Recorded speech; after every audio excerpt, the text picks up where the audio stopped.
Welcome to One Off Outdoors. Today we're going to talk about changing your engine oil.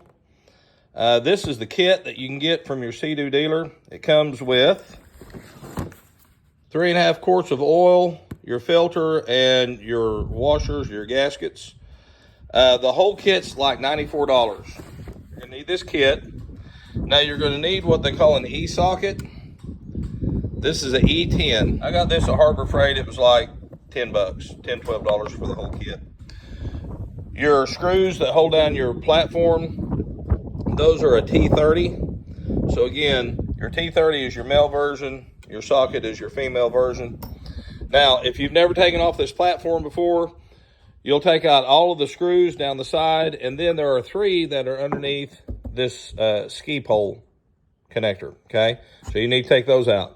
Depending on your year model, on my wife's 23 model, it is still a 10 socket underneath to grab that brass. My 24 model, they've actually put in some plastic connectors that make that a lot easier to take off. You'll unclip your seat sensor, and then that is your oil filter right here. Hold on just. Okay, this is what they call an oil extractor. Basically, it's a bicycle pump. Your oil will go in here. The end right here, you'll pull out your dipstick, and you'll go right down that pipe and you'll extract out all the oil. They say that this oil needs to be switched out every 200 hours. But to me, depending on how many hours you put on your ski, if you're not hitting 200 hours, then definitely at least once every 2 years is what I would think would seem practical.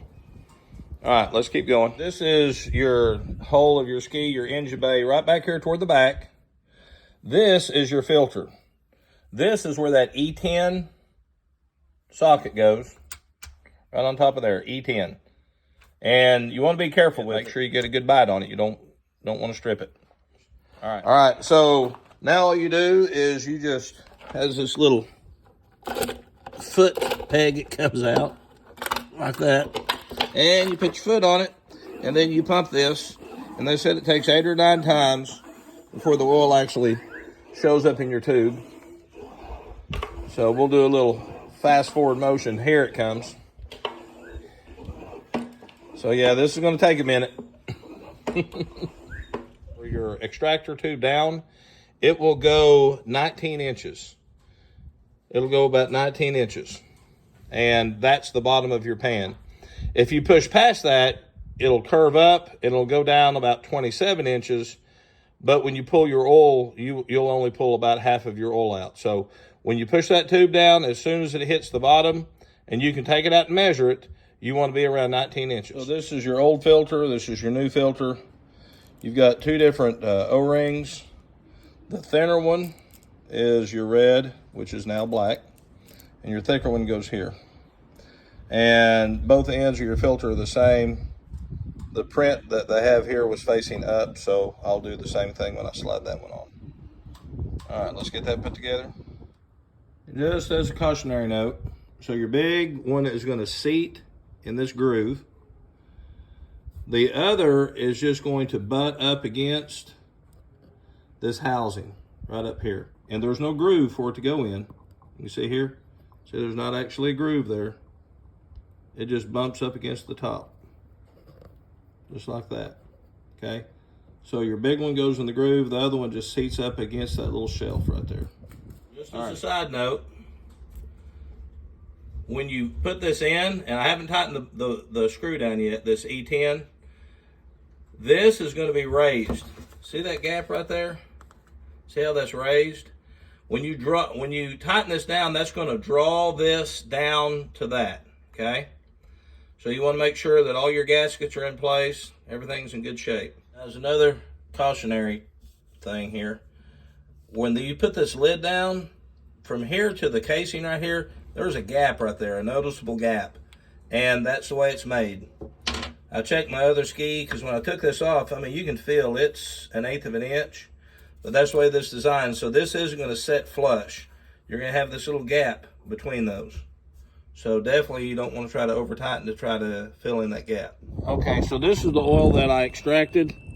It's got 2 liters, 4 liters, 6 liters, 8 liters on this. This is a Holt Industry.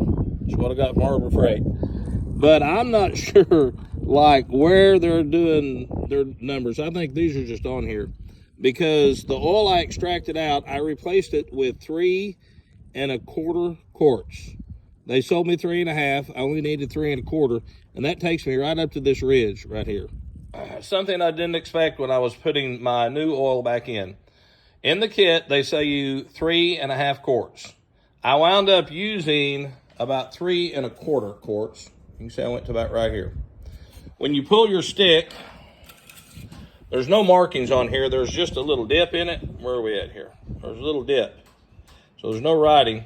So I'm just up past about right where that is. So I'm right at full is what I'm assuming that is. All right. Now, something I did not expect. I put in 3 quarts, and I thought, you know, I'm just going to check it. And I put my stick down, and there was nothing on there. And I thought, well, that's not right. So I went ahead and put my key fob in and started it up and let it run for 10 or 15 seconds to let that oil move through, to fill up your filter, things like that. And then I put the stick in, and all of a sudden it showed to be about halfway on that little dip. So you need to run your motor just a little bit to get this oil moving around to be able to get it level. And also make sure your ski, I put a level on my ski to make sure that this was level when I drained it and then level when I filled it. So then at that point, I thought, well, I'm in the middle of that dip. I want to be on the high end.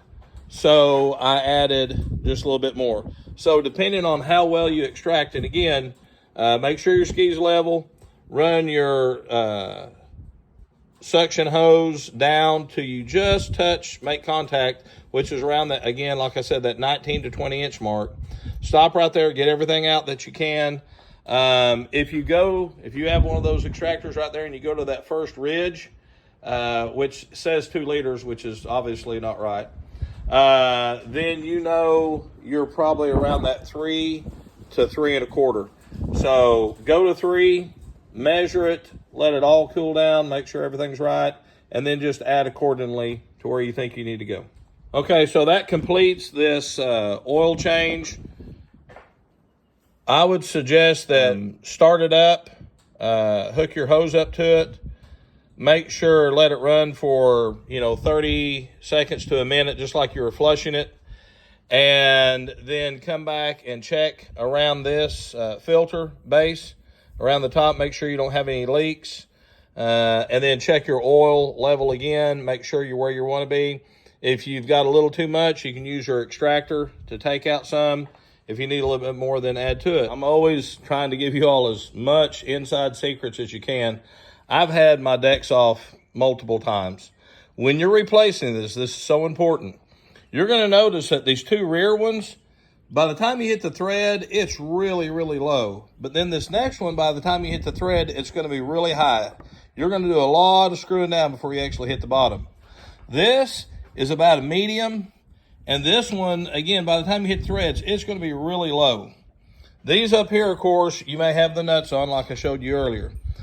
What I want to caution you about is if you just go shoving these in here and start putting a drill and try to push them, those little clips are just clipped into that groove. If you hit a clip, you will knock that loose and it will fall down into your hole.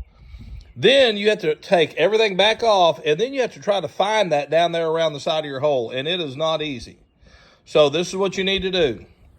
Get you a flashlight, and every single screw that you put back down, even these right here on the ski pole, you can see they set up pretty high when they first hit their threads. These are just kind of hand-tied. Take that flashlight and look down in that hole and make sure you can see the threads for that female end. And then line up that screw and then run that down in there and slowly start to hand tighten it. These that are real low, you won't be able to get your finger on. You'll actually have to use your bit and slowly start to kind of make sure you're getting those threaded. You're not cross-threaded. You're not pushing on a tab. And I would absolutely, every one of these, spray a little WD-40. down in it or at least on the screw before you start it. These right here, you can start by hand, but these that set low, you'll barely be able to get them started. Then you're gonna have to put that bit on there, that T30 bit, and then get it to going. Once you're sure you're not cross-threaded and you're not on a tab and you're directly in that hole, then you can take your drill and start putting them in. But I'm warning you guys, I've had these off a lot. If you knock one of these tabs through, it is a nightmare. You got to start all over, and then you got to find the blooming thing. Sometimes you can't find them. You just got to go back and buy you some more. All right, guys. Thanks again for watching One Off Outdoors. I hope this has been helpful, and you all have a blessed day.